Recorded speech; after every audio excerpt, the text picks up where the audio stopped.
What's going on, YouTube? Technology is the Future, Episode 2, bringing it to you from my house, some awesome news straight into your living room. First up today, we got some IBM supercomputer Watson releasing out APIs for developers, YouTube capture for iOS device, Android 4.4 KitKat rolling out to the Nexus 7 and Nexus 10 tablets, along with the Nexus 4, 3G, and Nexus 7 soon to follow. The PlayStation app goes live for Android devices. GameStick, Android GameStick, which is going to be freaking awesome, shares the PlayStation 4 launch date. Lastly, Des Bryant, Cowboys receiver, buys 6 people PS4s on launch at Walmart. My opinions on this, what's going to do for the technology, and all of this while you're watching some awesome game footage I had running in the background of Battlefield Bad Company 2. Here we go, let's get started. First up, we got the IBM preparing to launch a Watson cloud service, lease out APIs for developers. Now, for those who do not know, Watson is the supercomputer made by IBM. It is like one of the greatest computers in the world. It's the smartest, the biggest, well, maybe not the biggest, but it's the greatest supercomputer in the world. Especially in my opinion, the power is unparalleled to anything else out there. You got teraflops of data, speed.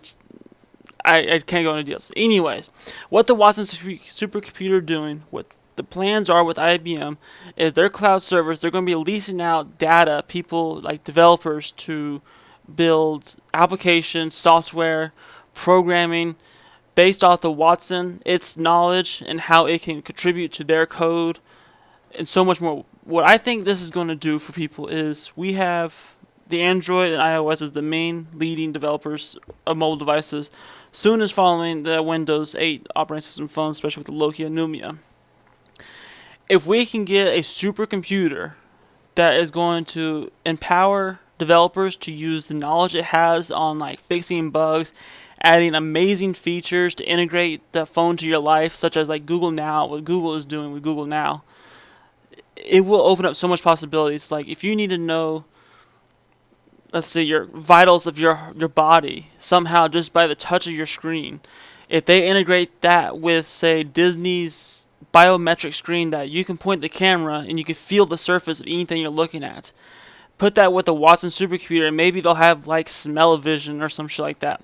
The possibility is endless. I'm not too knowledgeable on this case, but what I do know is this could open up so much technology, programming, features that would turn our smartphones into superphones. Next up, Android 4.4 rolling out to Nexus 7, Nexus 10, Nexus 4, and 3G Nexus 7 soon to follow. Now, 4.4 KitKat, if you didn't know, is the latest and greatest of Android. It has an entire new graphical user interface. It has full Google Now integration. Instead of having an SMS or a messaging app, all your text messages go through Google Hangouts. The beauty is Google doesn't force you to use that. They allow you to have third-party SMS apps to have as your primary text messaging.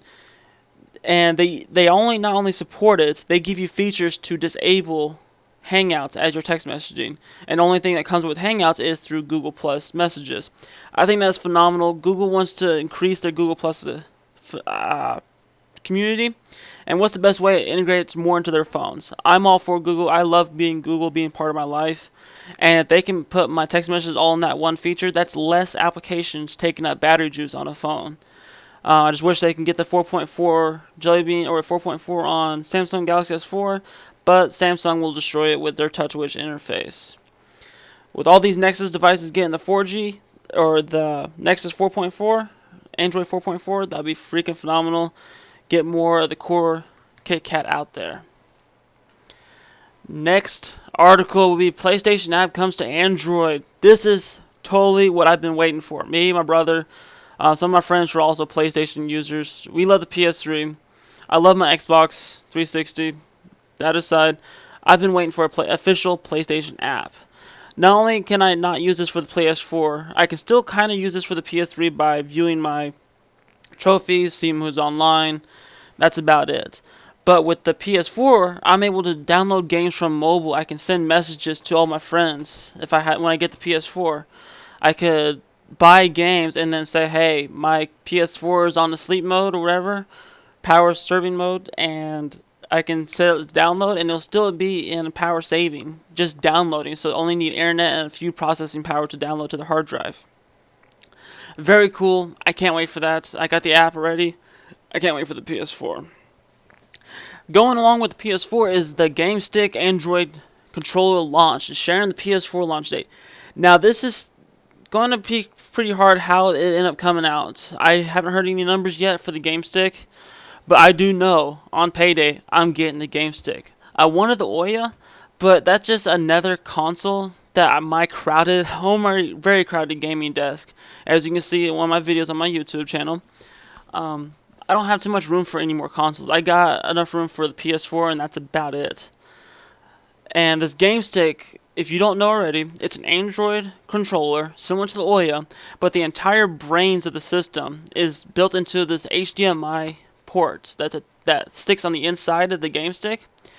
You put it inside there, you take it out whenever you don't need it, or when you plug into the TV, plug the HDMI in there, and all the information is wirelessly connected between the controller and the HDMI. It puts it all onto your big screen, play all your Android games. It's full Android. It's not certain applications like you have on the Ouya. You have everything that's Android games on the GameStick. You have limited amount of memory, but it's phenomenal because I want the GameStick so I can get some Super Nintendo, N64 emulators, maybe some of my racing games. I have some Need for Speed Shift on there. I have a Madden 12. I have a few racing games. There's some awesome like Asphalt, great racing game on Android. I would love to be able to check it out. So on payday, I can't wait for this. No, my little amount is not going to help to the big numbers, but I hope GameStick really survives. PS4 hopefully did not flood it out the gates. I think it's a bad decision for the makers of GameStick to launch it on the same day as PS4 because they're going to be hidden in the dust. That aside, please let the GameStick be number one in Android mobiles, controllers and systems. I think it's going to be pretty badass. Alright, we got the last article. Dallas Cowboys receiver buys Walmart shoppers PS4s on launch night. Now, when I saw this headline, I'm like, no way. There's one guy who's holding another guy's hand, same race, which is not to be racist, but it's like, hey, he bought some of the PS4, what'd you do? I had some other friends who were right next to me and saw that, and I'm like, hey, he only bought him because he's black. I'm like, no, that's not it. He bought it because he's a rich guy. He knows some other people. So as I read through the article, this guy, the football receiver, Des Bryant, walked into Walmart, got in line along with a whole bunch of other customers to get his PS4. He decided to say, hey, next few people in line, I'm buying your PS4s for you. I thought that was phenomenal. It was a total of at least six individuals got their PS4 for free.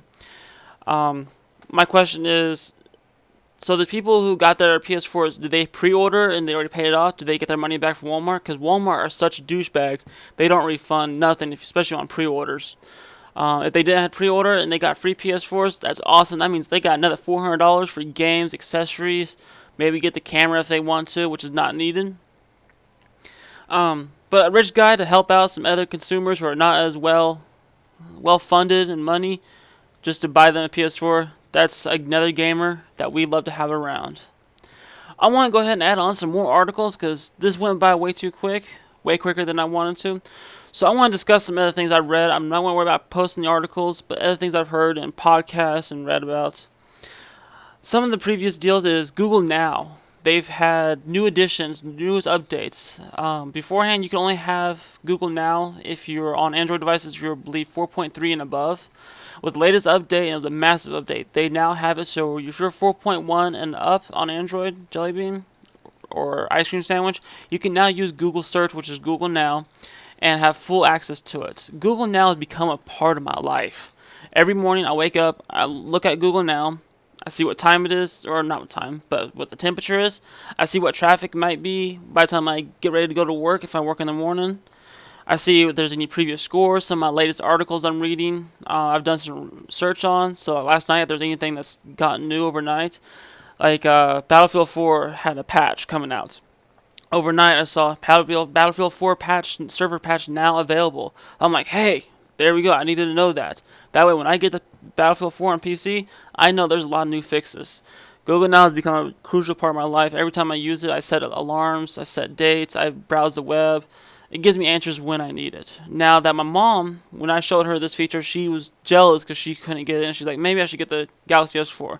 Told her, Mom, wait, just wait. Google's going to profound and show you superiority that they will support everyone. So now they did it. Google Search, Google Now is now for everyone, 4.1 and above. Some of the previous deals with Sony, they had, before the PS4 even launched, the night beforehand, they had reports of the hardware issues. Their PS4 is not even loading. Now, people who got their PS4s were like major YouTubers or reviewers. All of a sudden, their system was bricked. They either had a blue screen, the blue light of death, I guess, is kind of like a pulsating blue light around the PS4, and it's no longer working. The reports were small, very small spread, and Sony is working on it already, see if it might be a software fix or if it's a hardware issue. Most likely it's a hardware issue, so there's going to be a small amount that are coming off factory. They're going to get that bug fixed up before they do another mass production. Which is another reason why I want to wait for a year until I get the PS4, and even longer until I get the Xbox One, because I don't want to deal with those bugs. If I'm paying $400+, I want a perfect working system, which is why 4 years ago I got my 360. It still works perfectly. I got my PS3 less than 3 years ago. It still works perfectly because I waited for so long. Plus, I had no choice but with money. Some cool features I end up hearing about on the Weekend Confirmed podcast today was that the PS4 has voice controls that everyone was thinking you had to have the little camera, like you had to connect on the PS4 to be able to use voice controls. Come to find out, all you need is the included headset, and you can voice control just about the entire system. There's a lot of features you can't do, but it's there that you have voice controls. Now, the Xbox, you're required to have the Kinect for it to listen to. It does not use a headset. So if that's going to get a big +1 on PS4, that you can sell a superior operating system or superior console without a Kinect that nobody wants, just because you want voice controls, and there's no games being made for the Kinect that there's hardly any evidence that it's worth any value at all, except for voice commands. And if you can do that through the headset, why can't Xbox integrate that to their system? So PS4 is already reigning supreme on that. I'm a PlayStation, and I'm a full-out gamer, but I love PlayStation for what they've done so far. Microsoft has done a lot of changes for the Xbox One, but I'm still not going to buy it until it comes way down in price. Well, that's all I got for this episode. I went through that really fast. They're very short articles. They're not a whole bunch of details provided. I will have all the links in the description. You can check them out for yourself. I will try to put some of the podcasts that I referred to that are not about articles. Some of my opinions on the PS4, the voice chat, all those items.